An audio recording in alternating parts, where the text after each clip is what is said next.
Welcome students to the lecture series on Indian economy, to be precise.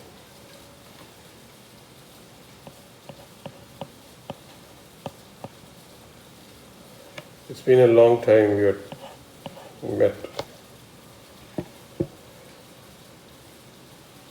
Whenever we come across the word economy, the words that come across to our first word that come across to our mind is money. And when you say money, immediately what follows is savings. Sometimes we hear this word inflation, price index,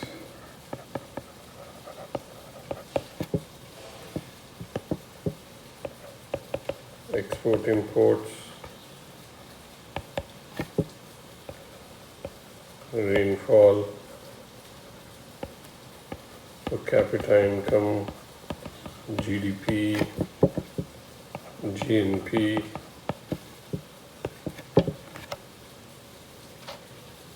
Bombay Stock Exchange,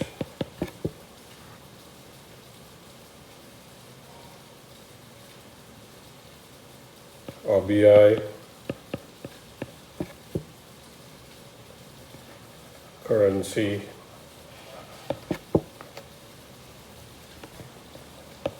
exchange rates,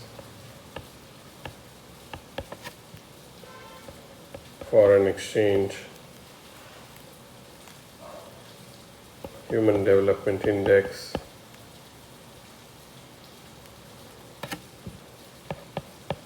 production. Quite a few words that we come across whenever we talk about, we talk about models, economic models for that matter. We talk about finance whenever we talk about economy.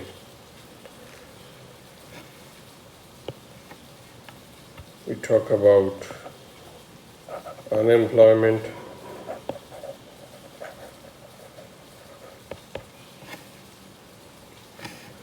We talk about taxes for that matter, subsidies,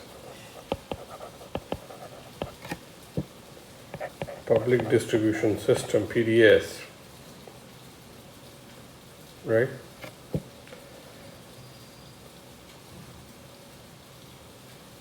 Then we also talk about savings. We discuss savings, I think. We talk about policies, government policies. We talk about fiscal deficit. We talk about surplus. We talk about various schemes like Macroeconomics.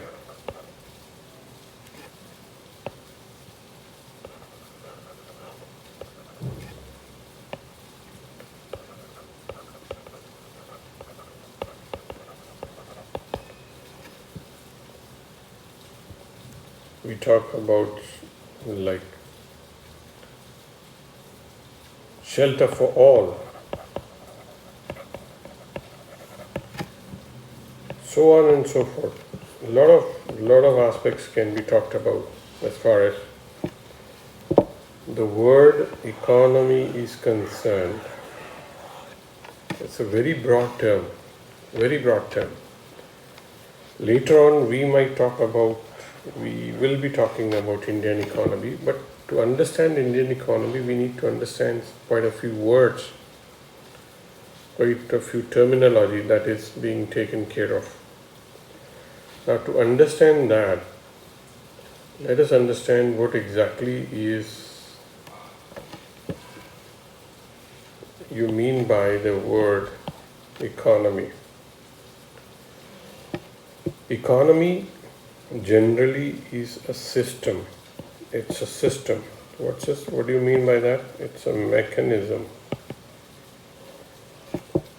consisting of production, distribution, consumption of goods and services.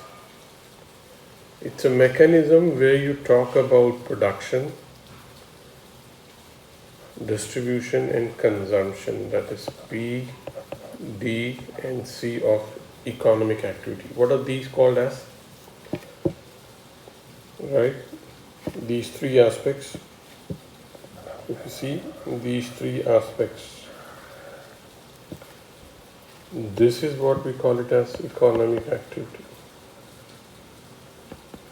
Anything that is concerned with production, distribution and consumption of goods is what we call it as economic activity. It's a mechanism where you talk about, it's a system where you talk about production, distribution and consumption of predominantly goods and services. That is what mechanism is all about. In other words, you can also talk about economy is a ecosystem where goods are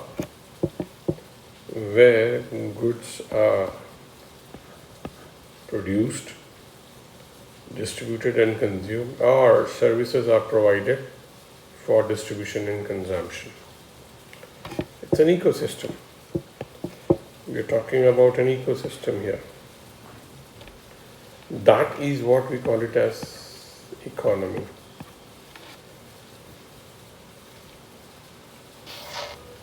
And what is economics? Economics is a social science that studies economic activity. Now, when you say social science, definitely deals with, revolves around humans. You don't produce, you don't distribute, you don't consume only goods and services. You produce, distribute and consume, or this all activity that is to be undertaken by humans, since it's social science. How does a human being behave when more goods are produced, when there is efficient mechanism for distribution, and when people are able to consume? How do people behave, right? Here we talk about behavioral aspects concerned with economic activity, that's production, distribution of goods and services. So economics is a social science that studies economic activity, production, distribution and consumption of goods and services. The behavioral aspects, how do human beings behave? Now when you say behave, we talk about rational behavior or irrational behavior. Both are tangible, that is, both are measurable.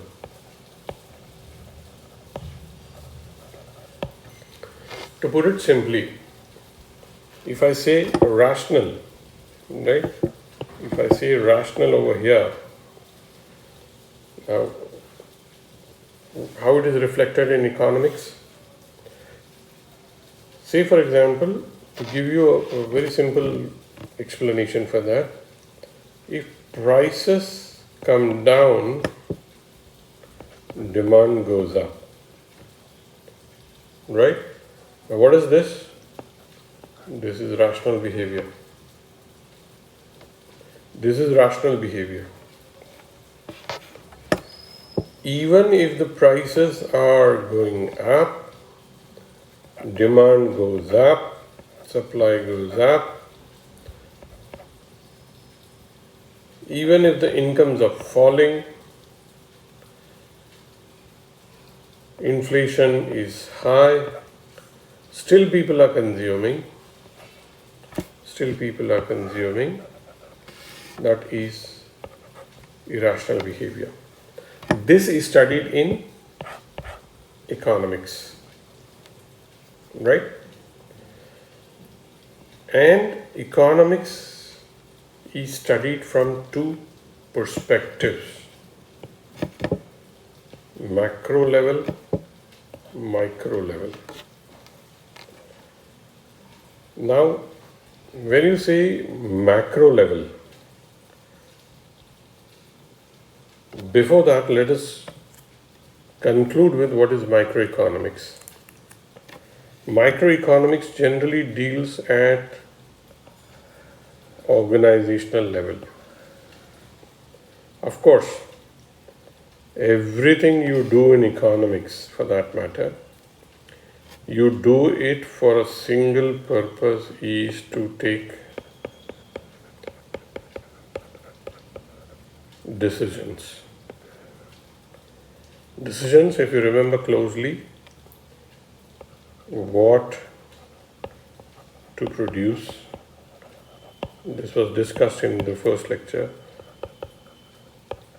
For whom to produce,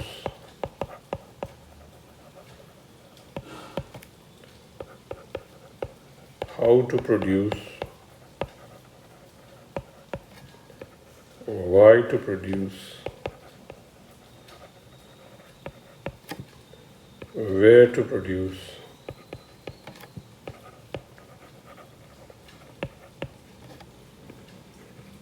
when to produce. 5 W's and 1 H. Now, why we are talking about only production is that there will not be distribution and consumption if there is no production. Hence, the key factor that is responsible in any economy is production. Production of goods and services. So, all the aspects that are there in that revolve around the decisions that are taken at firm level that come under the purview of microeconomics. Now, when you talk about organization level, of course, the perspectives are very simple. Whether there is demand for the product, what should be done if there is demand, what should be done if there is no supply, how to maintain prices and how to increase profits. These are the decisions that are revolved around the firm's level. And more predominantly, microeconomics talks about generally optimization of the available resources, which are scarce. And that is the reason why you take decisions. So this is essentially what microeconomics is all about. But as far as Indian economy is concerned, we need to understand what is macroeconomics. Now what's that? It's about taking decisions at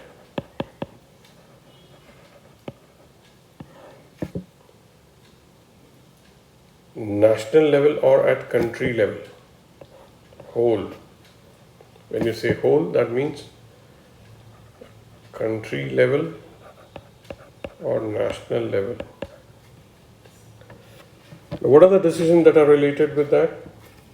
These are related with the performance of the economy, the structure of the economy, the behavior of the economy, and of course, the decision making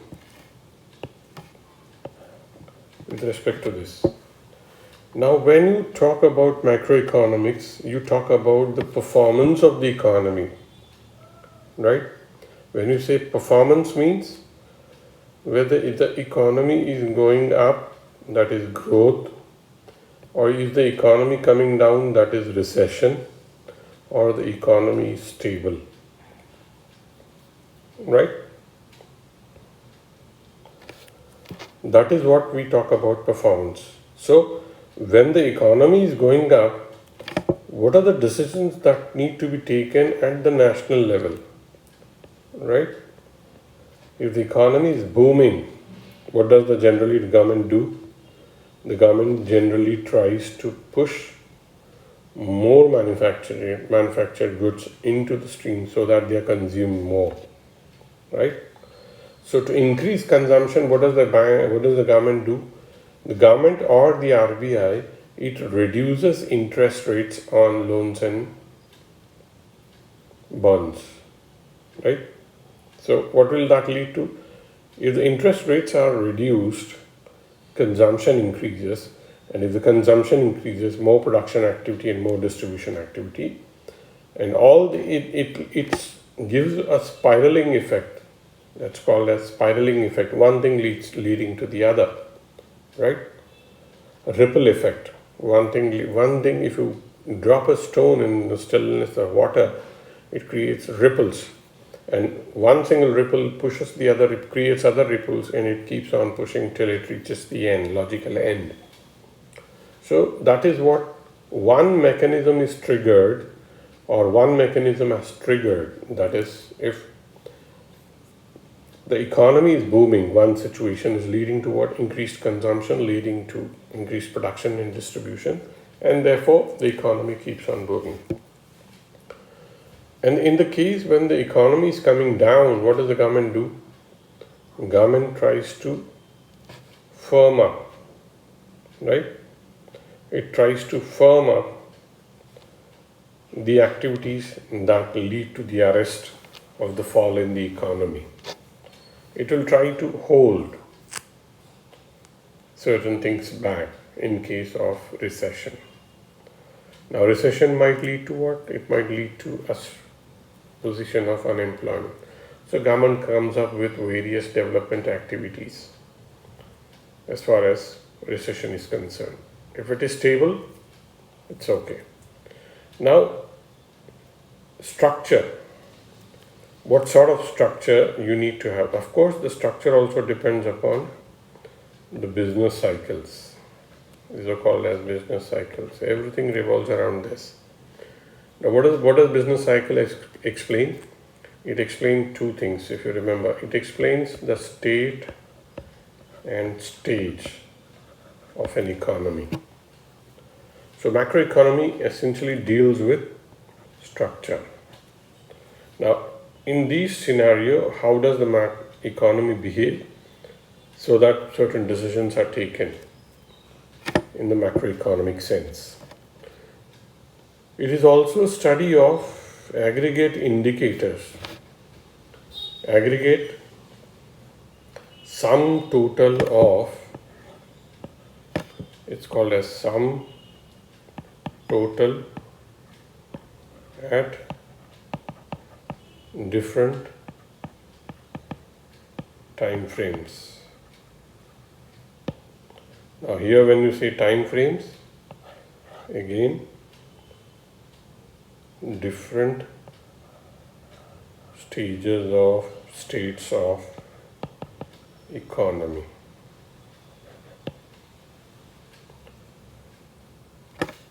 Of sum total of what? Sum total of GDP, unemployment rates, price indices like wholesale price or consumer price index. It's a sum total of, say for example, price indices in different stages of economy. Macroeconomics also develops models that explain relationship between national income, output, consumption, unemployment, inflation, savings, investments, international trade, and international finance. Put it simply, it develops models. Say for example, if people's incomes are rising, that is per capita income is rising, what effect it is going to have on consumption. And accordingly, a model is developed.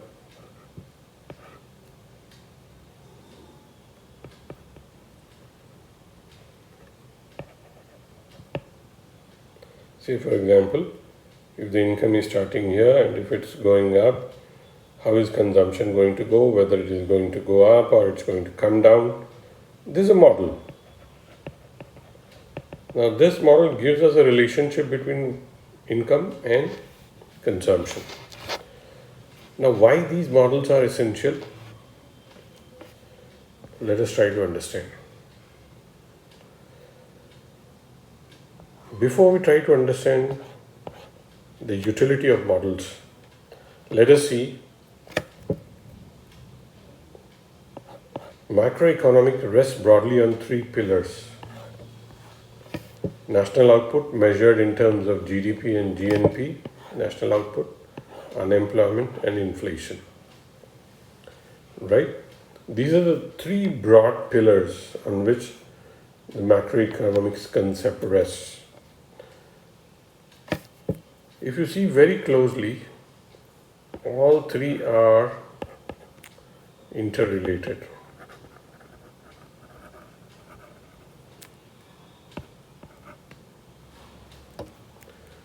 For example, if unemployment decreases, that means this un factor, it is removed. Unemployment, if it is coming down, what does it mean? It means that the employment is going up. And if the employment goes up means incomes, they are rising. And if incomes are rising, inflation starts to set in. Till the inflation sets in, the employment is going to contribute positively to GDP, right? And hence national income will rise. But once the inflation sets in, this inflation affects GDP negatively. It brings GDP down and thus GNI index comes down. So in essence, if you take only one example, that is of employment or unemployment, here in economy we generally talk about, every talk about on the economy revolves around these three pillars: national output, unemployment and inflation. All the time government is trying to control inflation. All the time the government is trying to control unemployment. All the time the government is trying to increase national output. So every talk on economy revolves around these three aspects. Now, what is the role of models? Let us try to understand. Models thus develop and the forecasts produced accordingly are used by governments, businesses, investors, and of course the common man. Now, how does models help the government? It aids in construction and evaluation of economic policy, monetary policy, and fiscal policy. Now, when you talk about the role of models, it helps the government in framing economic policies. Now, to give you a simple perspective, what comes under the purview of economic policy is, say for example, how should be the environment of business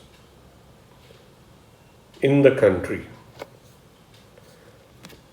Now, conducive environment definitely is what? The taxes should be down, right? The controls should be down, that is no lenient laws as far as labor is concerned. So we talk about these things in the economic policies. Now, also we talk about monetary policy, that is the role of money in enhancing business, in doing business, right? The role of money in controlling inflation, the role of money for promoting employment. These policies, they are framed by using models. Also, what do you mean by fiscal policy? Whether the government should spend or whether the government should increase revenue is based on the different models that are being propagated by economists worldwide. So hence models help the government in aid in construction and evaluation of economic, monetary and fiscal policies. Now how does that help the businesses? The models help businesses in setting strategies for domestic as well as global markets. Right? The models depict the earlier model that I showed you, right? If the incomes are rising, what effect it is going to have on businesses, whether the businesses should go for domestic consumption or global markets. These all they are being taken care by the models. And how does it help investors? Investors, it helps to predict and plan for movements in various asset classes. Put it simply, models help whether investors should go for investments in different asset classes, like for example, whether they should go in for buying shares, invest in mutual funds, invest in commodities, invest in properties, invest in gold, or whether they should buy government bonds, different asset classes. So it helps investors where they should invest, right? Does it make sense to invest in shares? Does it make sense to invest in property or gold or whatever it is? It helps investors. Now how does it help the common man? Here we are. It helps the common man whether they should spend or whether they should save. Now, though it appears that these models, how do they help the common man? Do they help him only to decide between spending and saving? Is that all for common man? Yes, that is the only thing that the economic models help. But, my dear friends, here's the catch.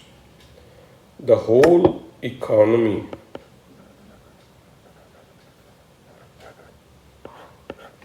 rests on these two pillars, right? That means economy is in the growth mode. You can only say when people are spending. Economy is in the development growth mode and development mode when people are saving. People are spending because incomes have gone up. Incomes have gone up means more production, more distribution and more consumption. This all is leading to what? More investments. More investments, more money. More money coming into the economy, right? More money coming into the economy gives it an impetus and leads it to a growth. It gives momentum, and whenever certain things have momentum, they grow, right?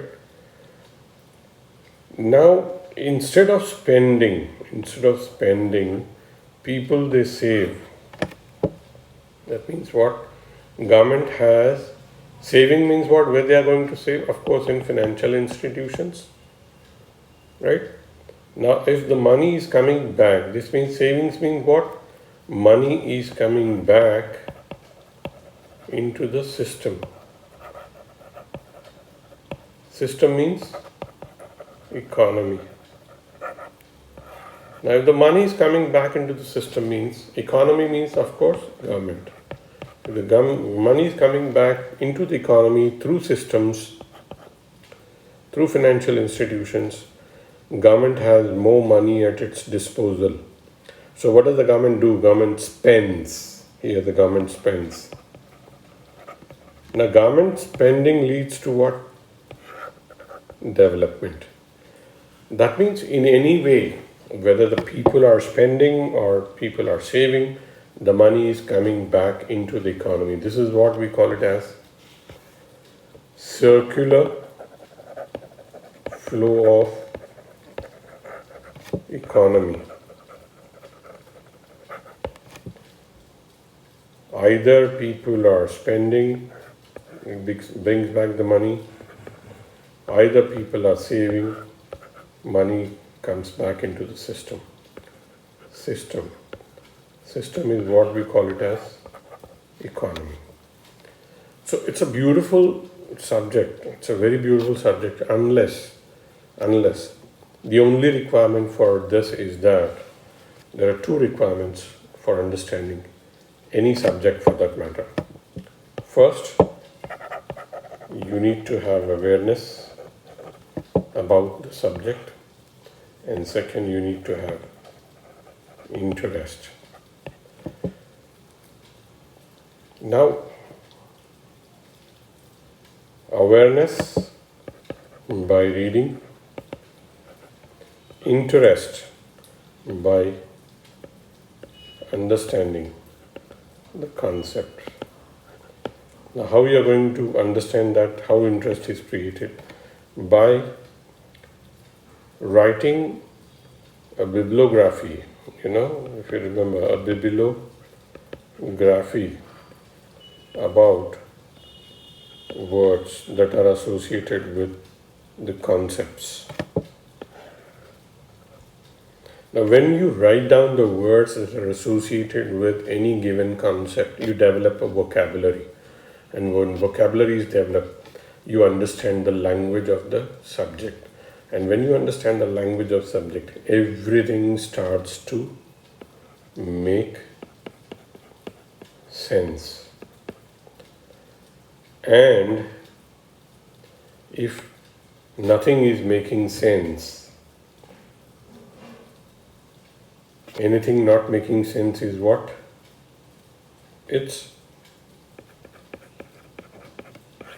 So don't fall under this category. Improve or don't fall under this bracket, right?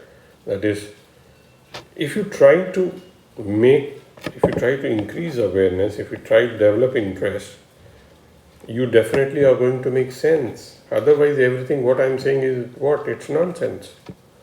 So instead of falling here in this area, right? Don't fall under this area. Come into this area. Then the world becomes interesting. Then the world starts sounding interesting. Then everything that has to do with economy starts to make sense. That's all for now. Thank you.